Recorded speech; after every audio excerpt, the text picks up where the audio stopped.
쥐구멍도 뼈들 나르소.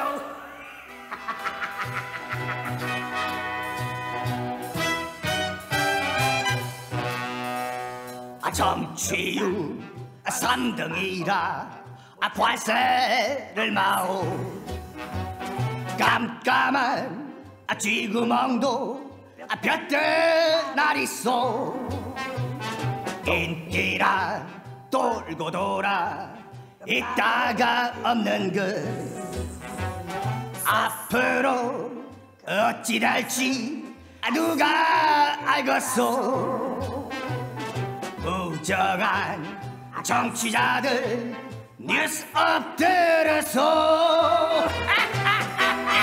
4월 5일 월요일 2부 시작합니다. 자, 청취자분들이 올려주신 문자 살펴보겠습니다. 박명숙님, 진작 스토킹 방지법이 통과됐다면 한 가정이 파괴되지 않았을 텐데 안타깝습니다. 예, 노원구 세모녀 그 사건을 들으시고 안타까운 마음에서 올려주신 댓글입니다. 저는 잠시 후 돌아오겠습니다.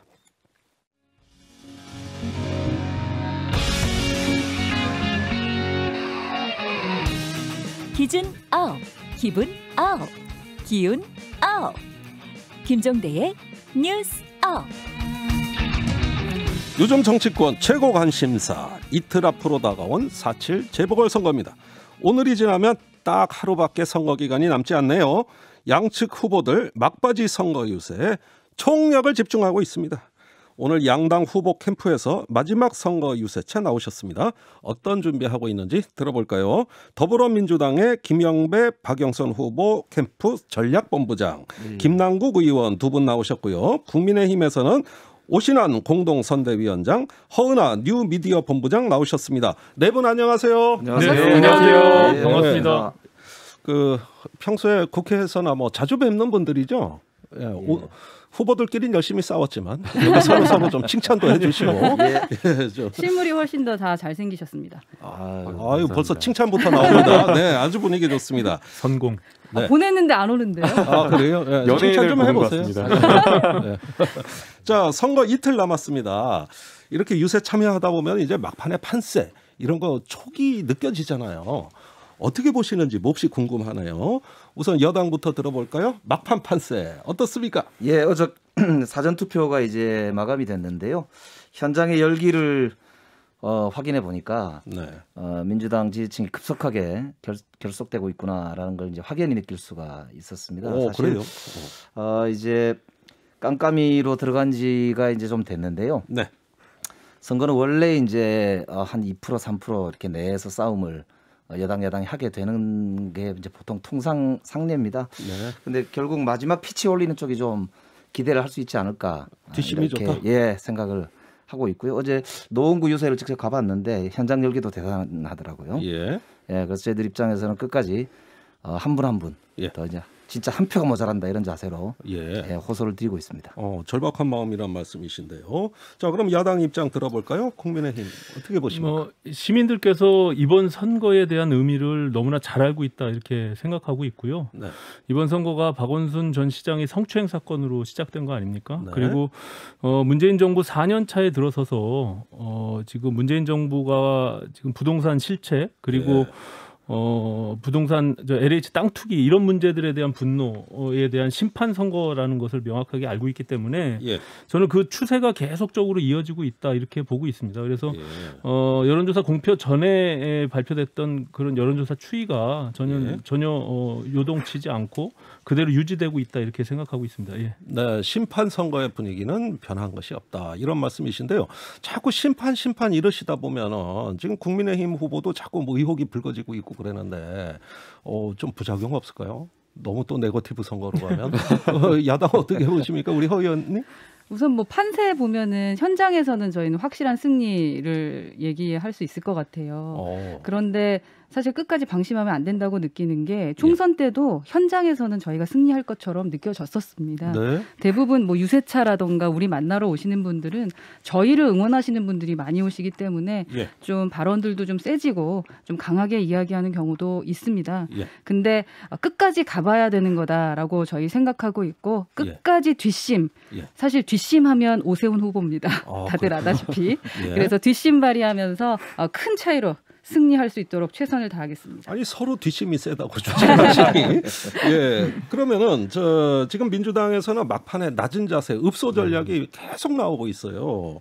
어느 정도 효과가 있을 걸로 보십니까? 김남국 네, 의원님? 뭐 항상 선거뿐만 아니라 정치에 있어서 겸손하게 경청하는 자세는 매우 중요하다고 생각이 드는데요. 예. 특히나 이제 막판에 호소하고 읍소할 때에 간절하게 절박하게 외칠 때에 국민들이 손을 들어주지 않을까라는 생각이 듭니다. 예. 지금 이제 마지막 그 여론조사 추이나 이런 것들을 보면 상당히 이제 격차가 벌어져 있는 상황이 있기 때문에 이제 쉽게 낙관할 수 없는 상황인 것은 분명한데요. 예. 그런데 이제 유세 현장을 돌아다녀 보면 확실하게 바닥 민심이 조금씩 변하고 있다라는 생각이 듭니다. 예. 워낙 이제 오세훈 후보나 이 박영준 후보의 여러 비리 의혹에 대해서 조금 이제 이것을 후보가 제대로 해명하면 예. 아마 그런 의혹에 대한 논란이 없을 텐데 예. 그것을 좀 제대로 해소하지 못하다 보니까 예. 아무래도 이 부분에 대해서 좀 바닥 민심이 출렁이고 있지 않나라는 그런 생각이 들고요. 근데 그럼에도 불구하고 여러 보도나 이런 것들을 보면 부동산 집값 잡지 못한 것에 대한 실책을 지적을 많이 하고 있어서 예. 저희 당 입장으로서는 이 부분에 대해서 통감하고 뼈저리게 반성하고 있고요. 근데 또 그럼에도 불구하고 이제 어제 제가 유세하다가 부동산 집값 못 잡은 거 정말 반성해야 되는데 그래도 부동산 안정기조라고 하는 이 정책을 제대로 또 할 수 있는 정당은 더불어민주당 아니냐라고 예. 하면서 한 번 더 믿어주겠다라는 말씀을 해주셔서 네. 정말 또 죄송하고 더 잘해야겠다는 생각이 들더라고요. 죄송하고 네. 더 잘해야 되겠다. 김남국 의원님 제가 평소와 달리 굉장히 조심스럽게 말씀하시는데요. 네. 이 선거의 막바지에 들어서서 지금 민주당이 읍소 작전을 쓰고 있잖아요. 예. 저는 굉장히 시기적으로 늦었다 이렇게 보고요. 그래요? LH 땅 투기 사건이 발생했을 때 그때 썼어야 된다라고 생각합니다. 네. 그때 반성하고 전적으로 그것에 대해서 받아들였다면 예. 일정 정도 영향이 있을 거라고 보는데 이제 선거 막바지에 그것이 국민들이 봐서는 악어의 눈물처럼 보이거든요. 예. 그래서 좀 시기적으로 늦었다라고 생각하고 기본적으로 그거에 대한 진정성을 갖고자 한다면 지금 최근에 있었던 김상조 전 정책실장이나 예. 청와대 또, 정책실장. 그리고 박주민 의원의 경우 예. 하루빨리 당내에서 징계하거나 당적 정리가 좀 필요하다. 예. 그래야 그 정도로 가야 시민들이 어느 정도 진정성을 믿지 않겠느냐 이렇게 보고 있습니다. 예. 그래요? 네, 저도 좀 더불어서 말씀을 말씀하세요. 드린다면 네. 더불어민주당 긍정적으로 얘기하면 더불어 말씀을 드린다면 예. 네. 사실 국민의 분노가 조금 심하다는 생각은 좀 듭니다. 그러니까 네. 현장에 아마 후끈 달아오른 거 다들 느끼실 텐데 그 후끈 달아오는 게 저희는 사실은 그 좀 축제처럼 후끈 달아올랐으면 좋겠는데 예. 분노로 후끈 달아올라 계셔가지고 저희가 상당히 좀 죄송하게 생각하는 부분이 있습니다. 네. 어찌됐든 여든 야든 둘 다 정치인이고 저희가 못해서 예. 이렇게 국민들이 분노하고 있는 것이 아닌가. 만약에 여당의 실수들이 있었다면 그걸 또한 우리가 잡았어야 되는데 예. 제대로 제대로 이렇게 뭐 견제하지 못했던 것 또한 예. 저희가 뭐 책임을 지어야 되는 것이 아닌가라는 생각까지도 많이 드는데요. 여튼 LH나 박주민, 김상조 그 정권 실세들의 그 위선에 대해서는 예. 국민들이 분노하신 게 맞고요. 예. 또 국민들께서 그렇다고 해서 국민의 힘이 좋아서 국민의 힘을 지지하는 것은 아니다라는 말씀도 하고 계시기 때문에 네. 부끄럽지 않은 저희는 그렇게 하지 않는 모습들을 보여주면서 대한정당이 될 수 있도록 하는 모습 보여주는데 저희도 후끈 달아올라 있다. 그래서 정권에 대한 국민의 분노가 결집한 것은 확실한 것 같다라는 네, 말씀을 드리고 알겠습니다. 싶습니다. 지금 야당에서 두 분이 말씀하셨기 때문에 여당 측 반론을 좀 드려야 될 지금 것 이제 같습니다. 굉장히 두 분이 중요한 점을 짚어주셨어요. 사실 정부 여당은 늘 이제 무한 책임이기 때문에 민생의 이제 책임도 그러하고 국정 운영의 여러 가지 이제 어려움들에 대해서도 국민들께서 이제 짜증이 나시거나 좀 힘들어하시는 부분은 뭐 당연히 여당의 책임입니다. 네. 그런데 이제 가만히 살펴보면은 이게 이제 우리나라만 그런 게 아니고 전 세계적으로 정말 인류 역사상 거의 어찌 보면 최초라고 할 정도의 규모와 이 속도로 지금 위기가 진행이 되고 네. 있고요. 그런 거를 이제 문재인 정부 나름 이제 세계가 칭찬할 정도로 잘 극복을 해나가고 있는 와중에 그럼에도 불구하고 이제 유동성이 높고 하면서 사실은 부동산 정책을 서민의 눈높이에 맞게 관리하지 못했다라고 하는 아픈 질책을 스스로도 해보고 있습니다. 네. 그런데 이제 여기서 중요한 거는 그렇습니다. 그러니까 이 문제가 이제 우리 이런 국난을 극복해 나가는 와중에 정부 여당에게 따끔하게 질책을 하고 이 문제라면 좀 더 정신 LH 차려라. 사태라든가 예, 뭐 부동산 정책 같은, 포함하고 LH 문제도 권력형 비리거나 네. 정권이 정말 이렇게 누구하고 손잡고 이렇게 조직적으로 저지른 그런 이제 권력형 범죄나 뭐 이런 거라면 정말 정권을 바꿔야 될 정도의 이 심판으로 가야 되겠지만은 네. 국민들께서도 정부가 조금 더 정신 차리고 좀 더 유능하게 예. 문제를 해결해 달라라고 하는 요청이라고 한다면 저희들도 내부 혁신에 주력하는 그런 이제 진정한 변화의 모습을 한번 보여드릴 것을 다시 한번 다짐하면서요. 예. 그러나 이럴 때일수록 오히려 이 어려움을 극복해 나갈 수 있는 것은 결국은 예. 정부와 그리고 여당, 국민이 손을 잡고 이렇게 힘을 합칠 때 예. 오히려 국가적 위기를 좀 극복해 나갈 수 있지 않을까. 그래서 네. 회초리를 맞겠습니다만 국민들께 다시 한번 더 정말로 좀 호소를 드려봅니다. 계속 읍소 전략이시네요. 네, 이제 두 분께서 지적하신 대로 국민들께서 정말 분노하셨다라고 생각이 듭니다. 그런 점에서 이제 집권 여당으로서 무한 책임을 지고 국민께 송구하다라는 말씀을 드리고 싶고요. 네. 근데 결국 분노한 이유 중 가장 큰 주된 이유가 집값을 못 잡았다라는 것 아닌가라는 생각이 듭니다. 네. 그래서 사실은 뭐 20대, 30대는 집값을 산다라는 것, 집을 산다라는 것 자체 엄두도 내기 어렵고 또 심지어는 주거가 불안정해졌다라는 그런 호소를 하고 있기 때문에 여야 할 것 없이 여기에 목소리에 귀 기울여서 이 문제를 해결하는데 정말 집중해야 된다고 보입니다. 알겠습니다. 부동산 정책과 관련돼서는 중요한 원칙이 있다고 저는 보이는데요.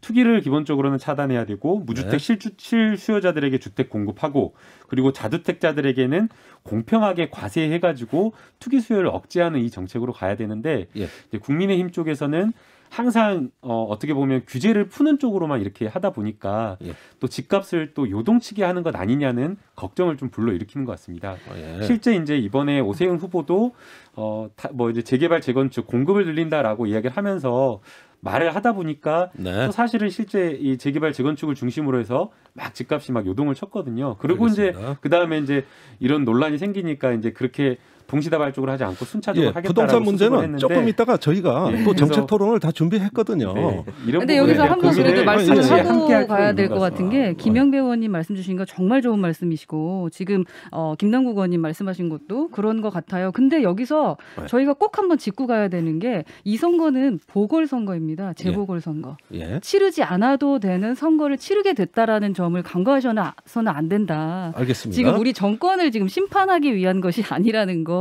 예. 한 번 더 좀 구호가 정권 생각해. 심판이지 않습니까? 예? 그런 의미가 같이 그러니까 있는 거예요. 성추행에 네. 대해서 분노하신 부분이고 지금 세금이 800억 이상 쓰고 있는 것에 대한 분노도 있다라는 부분을 생각하셔야지 예. 지금 다른 쪽으로 이게 프레임을 전환하는 것은 한 번쯤 알겠습니다. 그 좀 제가 진행 좀 하게 해주세요. 네. 네. 아니 제가 따라가기가 나빠요. 자 우선 선거가 얼마 안 남아서 네. 그 오늘 TV 토론 다 보셨을 겁니다. 네네. 사실은 막 그냥 거의 막 비수를 던져요 서로. 예, 서로 상처 입히기 경쟁이에요. 제일 많이 나온 말이 거짓말이란 단어입니다. 이거 어떻게 봐야 됩니까? 어떻게 보셨는지 우리 측 후보는 어땠는지 이런 말씀 좀 한번 여쭤볼까요? 제가 좀 먼저 말씀을 드릴게요. 네. 그러니까 이제 사실 저는 박영선 후보와 오세훈 후보 토론 보면서 그러니까 시민들께서 뭘 느꼈을까 뭐 그런 이제 생각을 하게 되는데요. 저는 박영선 후보는 이제 일을 잘 하기 위해서 준비된 후보다라고 저희들이 이제 그렇게 내세우고 또 그렇게 준비를 하려고 노력을 했거든요. 네.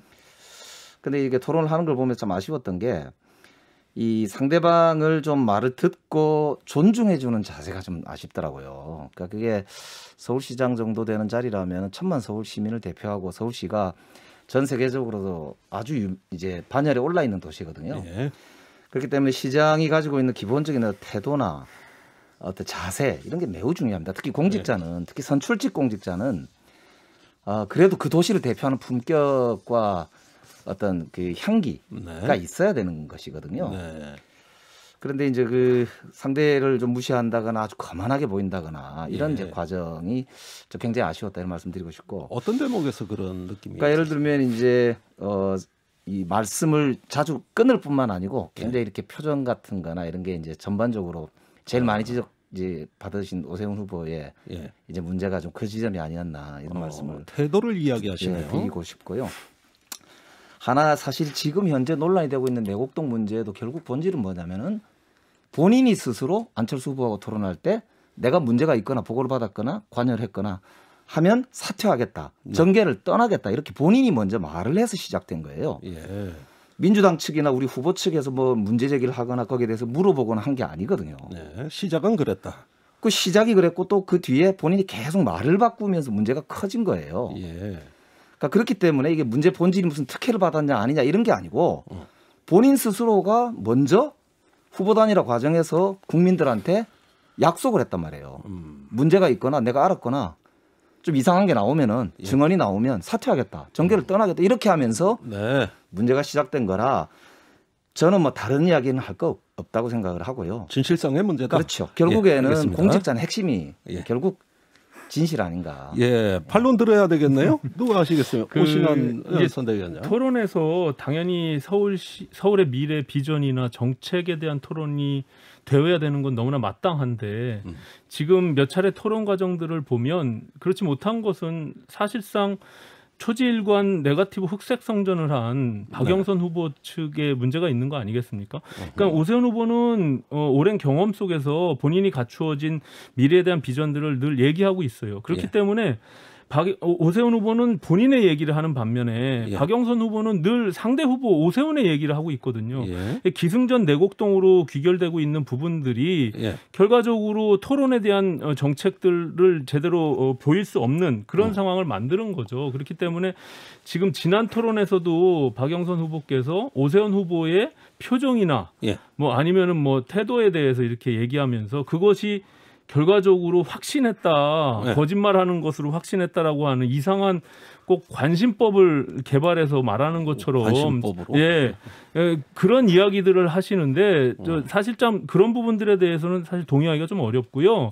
기본적으로 앞으로 남은 하루만이라도 이제 내곡동 얘기 그만하시고 박영선 후보가 가지고 있는 서울의 미래 비전들을 얘기하시는 게 저는 너무나 당연하다. 그러면 내곡동 논란의 본질은 뭡니까? 내곡동 논란의 본질은 진실 앞서 게임이라고 말씀드린 그러는데. 대로 서울시장으로서 그 권한을 남용해서 특혜를 받았느냐 안 받았느냐가 중요한 것이지 그걸 알았느냐 몰랐느냐 갔느냐 안 갔느냐 이제는 생태탕을 먹었느냐 안 먹었냐 이런 것까지 나오는 것 자체가 서울 시민들로서는 굉장히 유쾌하지 않다. 저는 그렇게 보고 있습니다. 김남국 의원님. 이게 네거티브라고만 보기에는 좀 어려운 점이 있는 것 같아요. 그리고 이제 토론을 보면 토론 전체 내용은 사실 이제 정책 토론도 포함되어 있는데 언론에 이제 보도된 거는 내곡동과 관련된 공방만 이제 치열하게 되다 보니까 그게 이제 부각돼서 이렇게 이야기가 되는 것으로 보이는데요. 그럼에도 불구하고 이것은 굉장히 저는 중요한 의미가 있다고 생각이 됩니다. 지금 LH 사건과 관련되어서 국민들이 되게 분노하고 있는데 LH 사건도 결국에는 이해충돌, 공직자가 비밀을 이용해서 사적 이익을 취득했다라는 것이고요. 지금 오세훈 시장도 본인이 시장 재직 시절에 처가의 땅을 그린벨트를 해제해가지고 셀프 보상을 받았다라고 하는 결국에는 공직자가 공적 권한을 남용해가지고 사적 이익을 취득한 것 아니냐라고 하는 이해충돌이라고 하는 그 사안적 본질을 같이 하고 있기 때문에 이 부분에 대한 핵심은 반드시 짚는 것이 중요하다라고 보이고요. 중요하다고 말씀하시는데요. 그래서 중대결심까지 진성준 의원이 이야기하고 있거든요. 네, 그러나 이제 뭐 중대결심이 중요한 문제는 아니라고 보이고요. 그래서 이제 이 부분에 대해서 정말 그 당시에 본인이 관여한 바 있었느냐 없었느냐 이게 중요한데 오세훈 시장은 뭐 정결 처리해가지고 몰랐다라고 하는데 상식적으로 그린벨트를 해제하고 9만 5천 가구, 수천 가구가 들어가는 그 사업을 시장이 몰랐다라고 하는 것은 상식적으로 납득하기 어렵기 때문에 그렇기 때문에 거짓말 논란으로 갔다라고 보입니다. 그런데 그 과정에서 오세훈 시장은 땅의 존재 자체를 몰랐다라고 하는데 재산 신고까지 되어 있었고 심지어는 그 땅을 가본 적도 없다고 했는데 증인이 여러 사람까지 구체적 진술을 하고 있기 때문에 오세훈 후보자의 진술이 거짓말이다라고 이야기를 하고 있기 때문에 후보자의 공직자의 말에 대한 신뢰 문제까지 번진 상황이어서 이것을 결코 가볍게 볼 수 없다라고 생각이 들고요. 그래서 지금 후보자뿐만 아니라 많은 국민들이 이것을 지적하고 알겠습니다. 실제로 일주일 사이에 뭐 검색어 이렇게 트렌드를 보게 되면 과거에 정권 심판이나 이런 검색어 트렌드에서 오세훈 후보의 내곡동 키워드가 굉장히 많이 올라갔던 것은 그만큼 국민의 관심도가 올라갔던 것을 의미한다고 좀 보입니다. 예, 아무래도 야당 쪽에 한 번 더 발언 기회 드려야 되겠어요. 기본적으로 그 실체가 없는 의혹 제기를 하는 내곡티브가 너무 되고 있다. 아까 뭐 언론에서 내곡동 얘기만 하기 때문에 그렇게 받아들이는 것 같다라는 말씀을 하셨는데 처음부터 끝까지 보셨던 청년들도 토론 보면서 너무 화가 난다고 하더라고요. 네. 그 어떻게 더불어민주당에서는 내곡동 얘기밖에 안 하냐라고 해서 본인이 선글라스 끼고 흰 바지 입고 와서도 연설하시는 분이 계셨었거든요. 그래서 기본적으로 국민들이 듣고 싶은 것은 미래에 대한 대안이고 앞으로 당장 출근해서 8일부터 어떤 일 할 것인가에 대한 궁금함이 좀 더 많은 것 같습니다. 네. 그리고 김영배 의원님께서 말씀하셨던 대로 오세훈 후보의 태도에 대한 부분 이제 말씀해 주시는데 오세훈 후보의 아쉬운 점 은 그냥 좀 뭐라 그러죠? 이렇게 감싸는 거라 그러나요? 이렇게 조금 거짓을 이렇게 얘기해서 이렇게 오일을 넣어가지고 얘기를 해도 되는데 사실을 사실대로 얘기해야 된다라는 어떤 지금 자격지심 같은 게 있으신 것 같아요. 그래서 그러니까 어떤 기본적으로 답답함은 확실히 있었습니다. 저가 보는 사람 입장에서도 상당히 답답했거든요. 사실을 가지고 말을 하면 괜찮은데 사실이 아닌 의혹을 가지고 상당히 공격을 해나가면서 미래에 대한 당장 9일부터 어떤 일을 해나가야 되는지에 대한 얘기를 하지 않고 계속 내곡동의 선글라스에 생태탕 얘기를 하는 것에 화가 난 건 확실하신 것 같아요. 근데 그러한 태도 하나를 가지고 거짓말 프레임까지 씌우면서 그 분에 대한 전체적인 흐름을 말씀하시는 것은 좀 이해하기가 좀 어렵다. 알겠습니다. 그래서 사실 제가 우선 그 마무리를 좀 한다면요. 그러니까 네거티브를 하시는 마음은 충분히 이해를 합니다. 지금 하지만 그 박영선 후보께서는 애초에 있어서는 안 될 선거를 만든 박원순 전 시장하고 내보내서는 안 된 선거에 후보로 내보낸 민주당을 좀 탓하시는 미안해하는 그런 것들도 좀 필요한 거라고 좀 생각을 하고요. 네거티브 없는 정책 선거 하자고 저희는 사실 유세장에서도 네거티브 못하는 경계령을 내렸어요. 그러니까 제발 저희가 이게 너무 큰 기대가 아니라 마지막이라도 좀 웃으면서 서로에 대해서 좀 응원을 해줄 수 있는 그런 미래 정치의 모습을 보여주면 어떨까 하는 생각이 듭니다. 네, 우리 허 의원님께서 이미지 전문가시니까 두 후보의 이미지 전략 짧은 총평이 좀 듣고 싶어요. 지금 갑자기요? 원래 대본에 없는 거지만은. 저 1분만 좀 생각해 보겠습니다. 그래요? 왜 조금 이따 듣겠습니다. 그 사이에 제가 잠깐 말씀을 드릴게요. 그러니까 제가 이제 성북구청장 출신인데요. 이게 이제 구청장, 시장 이런 자리는 인허가권이 막강합니다. 그러니까 그만큼 그래서 사실은 신뢰도, 투명성 이런 게 굉장히 중요하거든요. 그래서 국회의원과는 또 다른 측면이 이제 있습니다. 그게 이제 지금 거짓말이 왜 문제가 되냐면은 우리 K-방역도 마찬가지지만 세계적으로 경제에서도 요즘은 가장 중요한 게 투명성과 신뢰성 아닙니까? 그러니까 그래서 이제 소위 오너리스크 이런 거를 굉장히 중시하게 되는 ESG 경영이 대세거든요. 그럼 이제 아까도 다시 말씀드렸지만 1000만 도시의 이제 서울, 특히 우리나라 대표 브랜드 중에 브랜드인데 서울이 거기에 수장이 사실은 거짓말로 당선이 됐다. 그리고 나중에 보니까 그게 다 사실이더라. 그러니까 이렇게 해서 서울시정이 혹은 우리 대한민국이 과연 지금 이 어려운 상황에서 제대로 헤쳐나가는데 도움이 되겠느냐. 저는 이제 진짜 그런 면에서 오히려 오세훈 후보께서 내일, 그러니까 시간이 있잖아요. 지금 당장이라도 그냥 말씀하시면 되는 거거든요. 그러니까 그래서 그거는 이제 유권자들이 판단하면 되는 거 아닙니까? 나중에 이게 어차피 법적으로도 문제가 되는 문제거든요. 선거법으로. 그러니까 저는 이 문제는 사실 그 말씀을 아까 많이 하셨으니까 짤막하게 반론 듣고 넘어가겠습니다. 그러니까 이게 실체가 없는 의혹만 가지고 자꾸 거짓말 프레임으로 가져가는 거예요. 그래서 그런 것이 지금 20일 동안 내내 똑같은 얘기들을 하셨잖아요. 근데 여론조사상에 전혀 반영되고 있지 못하잖아요. 그러면 전략을 좀 바꾸셔야죠. 네. 그런데 그것만 가지고 계속 내곡동 얘기를 하니까 성북구청장 하셨으니까 알겠지만 서울시의 행정동이 425곳이 있습니다.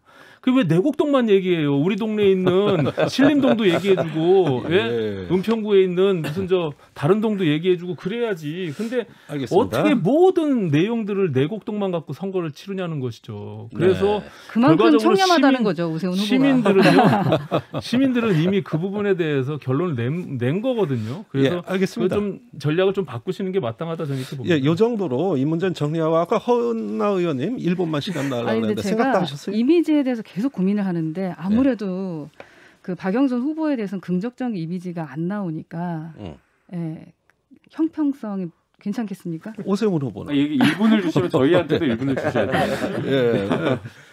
뭐 평 다 하신 저는 거죠? 박영선 후보는 차도녀 예. 본인 스스로가 차가운 도시 여자라고 말씀을 하셨는데 차가운 도쿄 여자 같다라는 말씀 드릴 수 있을 것 같고. 굉장히 심하게 표현하셨어요. 그래서 이 지금 제가 분명히 말씀드려도 되냐고 여쭤본 다음에 말씀드린 거고요. 오세훈 후보는 너무 솔직한 남자 같다는 생각이 듭니다. 너무 솔직하다. 저도 평가를 해야 될 것 같은데요. 그 박영선 후보는 일자라는 성과를 내는 뚝심 있는 여성 정치인 이렇게 이미지를 평가할 수 있을 것 같고요. 그 이유는 뭐 BBK 의혹을 파헤치고 중소벤처기업부 장관으로 재직 시절에 많은 성과를 냈다는 점에서 뒷받침된다라고 생각이 들고요. 이제 오세훈 후보 같은 경우에는 토론 과정이나 여러 의혹에 대해서 해명하는 내용이나 이런 것들을 보면 자꾸만 거짓말에 거짓말을 불러일으키는 논란을 일으키고 있기 때문에 피노키오 이미지, 이렇게 저는 설명할 수 있을 것 같습니다. 저도 이미지 성격은 한 번씩만 이렇게 시간이 김영 배우님도 하세요. 아이고. 아니 저는 사실은 20대 국회에서 박영선 우리 후보님하고 사개특위 위원장 하시고 제가 사개특위 간사를 했었거든요. 굉장히 장점이 많으신 분이에요. 합리적이고. 그런데 오랜만에 칭찬 나왔습니다. 어떻게 하다가 그런 프레임 속으로 빠져들었는지 좀 안타깝고요. 그래서 이게 포지티브한 본인이 가지고 있는 생각들을 잘 설득하면 오히려 시민들한테 호소력이 있을 것 같은데 왜 내곡동 얘기만 하시는지 저는 도무지 이해가 안 돼요. 잘못된 전략이다. 그러니까요. 그래서 결과적으로 거기 그 늪에서 빠져나오지 못하고 있다. 정말 안타깝다 저는 이런 생각을 갖습니다. 그러면 돌아가면서 다 얘기하니까 김영배 의원님한테도 기회 드려야 되는데 이미지보다도 구청장 하셨다 그랬으니까 그럼 공약에 대한 양당 평가를 해주시면 어떻습니까? 그럴게요. 전에 이제 제가 구청장을 2010년부터 했는데요. 한 1년 가까이 오세훈 그 당시에 시장과 재직을 같이 했습니다. 그래서 그 일을 같이 했었는데요. 그때가 생각이 나고 그러네요. 근데 이제 지금 공약 말씀하셨으니까요. 아까 박영선 후보하고 오세훈 후보가 토론에서 가장 좀 뜨겁게 쟁점이 됐던 것 중에 하나가 오세훈 후보가 이제 재개발 재건축을 뭐 일주일 안에 풀겠다, 한 달 안에 풀겠다 이렇게 이제 말씀하시면서 논쟁이 이제 불거졌잖아요. 왜냐하면은 이 인허가권의 제한 주체는 구청장이거든요. 그리고 잘 아시겠지만 서울시의회에서 동의를 해줘야 되고 말이죠. 이 절차가 다 있는데 서울시장이 혼자 이게 일주일 안에 한 달 안에 풀겠다. 물론 뭐 은유적인 표현이실 수도 있지만 그렇게 마음대로 되지가 않거든요. 그러니까 이게 굉장히 비현실적 공약이고 스피드 주택이라고 하는 게 굉장히 허황된 공약일 가능성이 높습니다. 또 하나가 이제 아까 박영선 후보가 계속 물어보던데 주택정비 지수제를 폐지하겠다고 지금 공약을 하셨는데 이 말은 뭐냐면은 주민 동의율이 아주 낮아도 재개발 재건축을 하게 해주겠다. 즉 투기 수요를 확 풀겠다.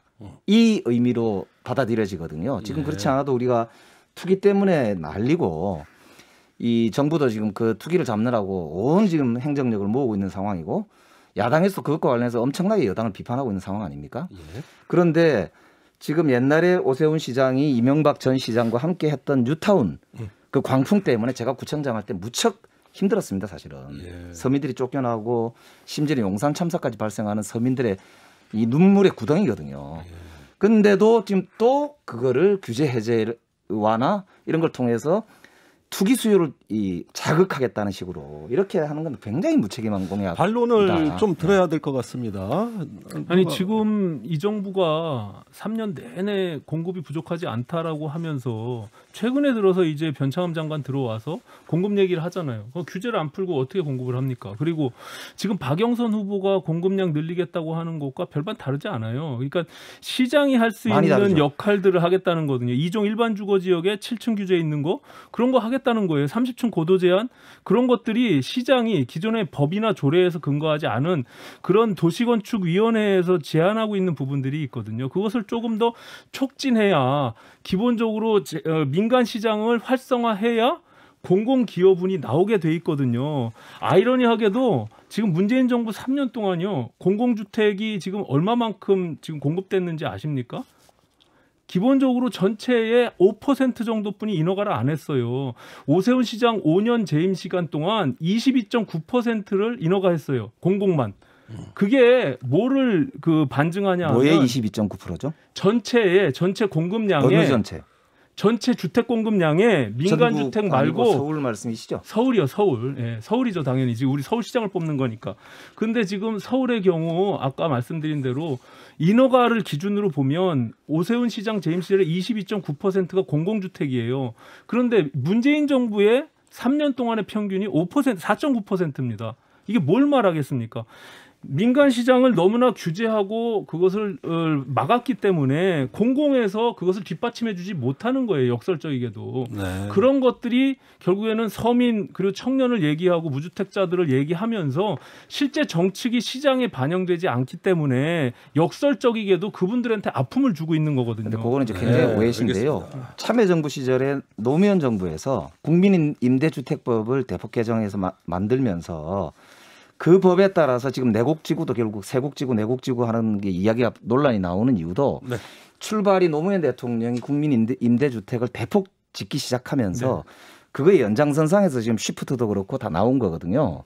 그렇기 때문에 그는 오세훈 시장 시절에 그렇게 했다라고 하면은 완전히 오해시고요. 인허가를 말씀드리는 거예요. 그러니까 인허가가 인허가는 서울시에서 하기 때문에 그러나 법은 기본적으로 정부에서 해서 이제 추진했던 법입니다. 근데 이제 지금 문재인 정부에서 아까 말씀하신 공공주택 부분은 이게 이제 LH나 이런 데서 추진하는 게 이 서울 같은 경우는 경기도는 다른 문제거든요. 서울은 공공주택이 그린벨트를 풀지 않는 이상 땅이 별로 없습니다. 그렇기 때문에 아니, 박근혜 정부에서 의원님. 서울에 있는 걸 하지 않았기 때문에 연장선상에서 이게 없는 짧게 것입니다. 그런데 박영선 그러니까 후보가 그 숫자를 그렇게 하는 거 굉장히 오해. 공공주택을 어떻게 5년 동안 30만 원을 공급합니까? 그러면은 땅이 없다고 말씀하셨잖아요. 지금 토지임대부 반값 아파트 30만 원 하겠다는 거는 그게 1년에 법을 바꾸시겠다는 아니 거잖아요. 박영선 후보가 예, 예. 1년에 6만 호를 공급하겠다는 맞습니다. 거예요. 그러면 예, 맞습니다. 그게 토지임대부 반값 아파트잖아요. 청자임 네. 하셨으니까 너무 잘 알잖아요. 예. 지금 현재 문재인 정부가요. 1,000호에서 1,500호 정도를 토지임대부 그러니까 분양 아파트 공공주택을 하고 있는 거예요. 그런데 어떻게 6만 호를 합니까 1년에? 예. 현실 불가능한 네. 거를 너무나 잘 아시잖아요. 지난번에 이제 조금 더 이해하기 쉬운 그 예, 예. 청년 정책 얘기도 한번 해볼까 봐요. 네. 예, 그 박영선 후보께서 말씀하셨던 것 중에 현금 10만 원 주고 데이터 5기가 주고 통신비 주고 대중교통 할인해 주시는 거, 그 부분이 청년들이 유세장에 나와서 말씀하시는 게 우리한테 줘야 되는 건 동정이 아니라 기회다라고 얘기를 하거든요. 이 부분은 아마 더 와닿으실 것 같다는 생각이 들고요. 저희는 그렇게 생각합니다. 배고픈 청년들, 힘든 청년들한테 물고기 잡아주고 이렇게 하는 것이 아니라 물고기 잡는 능력도 키워주는 것들, 그런 것들 하는 것이 진짜 시장이 해야 될 일 아닐까라는 생각이 박영선 들고요. 후보의 청년 정책을 좀 너무 폄하한 것이 아닌가라는 생각이 드는데요. 청년의 말씀을 실제, 전달해드린 그러니까 겁니다. 이게 너무 예. 단편적인 생각이라고 보이고요. 박영선 후보가 결국에는 청년에 대해서 굉장한 많은 고민을 하고 여러 정책들을 준비하고 있는데 아까 말씀하신 기회의 공평이라든가 기회의 균등이라든가 이런 부분에 대한 많은 고민을 하고 있습니다.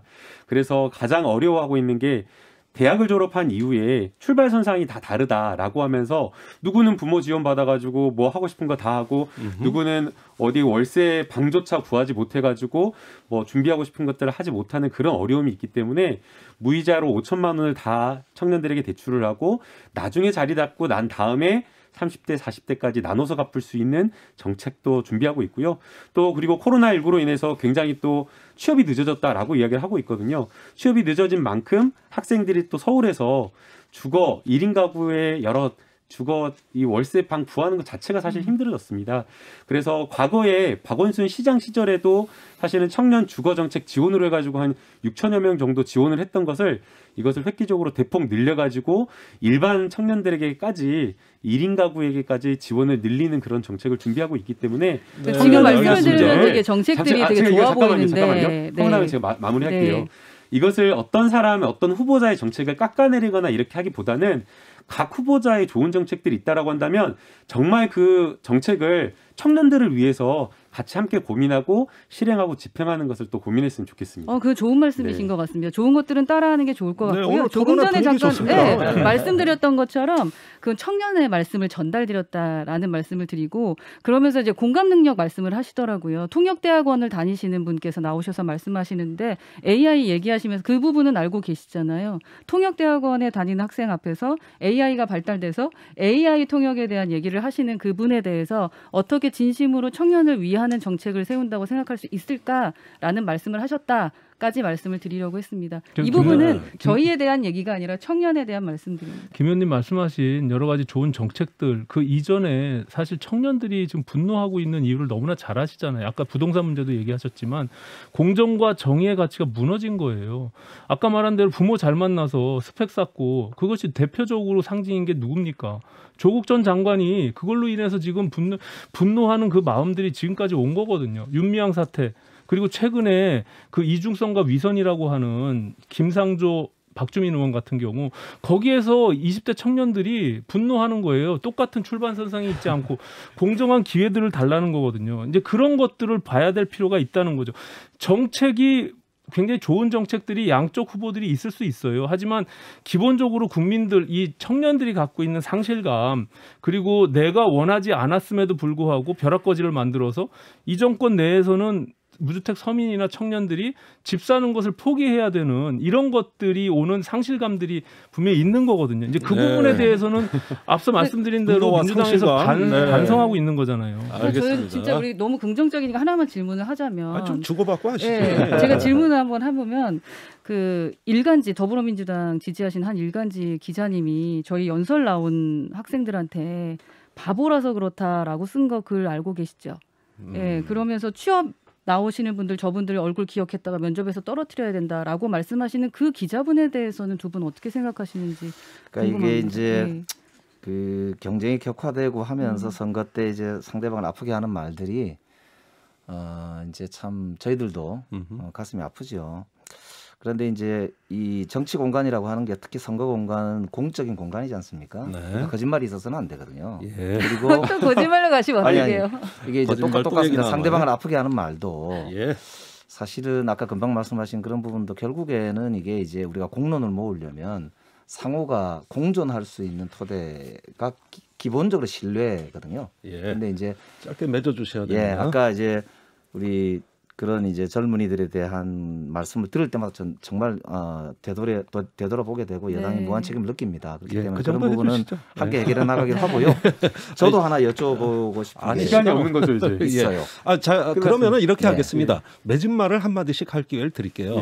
그것으로 시간 오늘 제한되기 때문에 한 15초에서 20초 정도 각자 한 마디씩 하는 걸로 좀 가름해 주시기 바랍니다. 허 의원님부터 하시죠. 네, 우리가 청년들한테 뭘 해줄까보다 청년들과 무엇을 함께 해줄까를 고민하는 어른 미래 세대를 위해서 그렇게 해야 될 거라고 생각을 하고요. 어제 저희가 학생들에게 청년들에게 마이크를 내어줬습니다. 앞으로 리더는 그렇게 청년들에게 무언가의 자리를 내어줄 수 있는 그리고 기존에 무너졌던 공정의 사다리를 다시 세울 수 있는 그러한 분이 시장이 돼야 되지 않을까 하는 생각이 듭니다. 네, 김남국 의원님. 네, 더 낫고 겸손한 자세로 달라진 모습을 보여드리겠습니다. 잘못한 것에 대해서 반성하고 통렬하게 달라진 모습을 보여드리고 싶고요. 책임지는 자세로 국민의 민생을 믿고 맡길 수 있는 정당이 되기 위해서 변화하고 그리고 더 뼈를 깎는 자세로 거듭나도록 하겠습니다. 네, 오신환 공동선대위원장.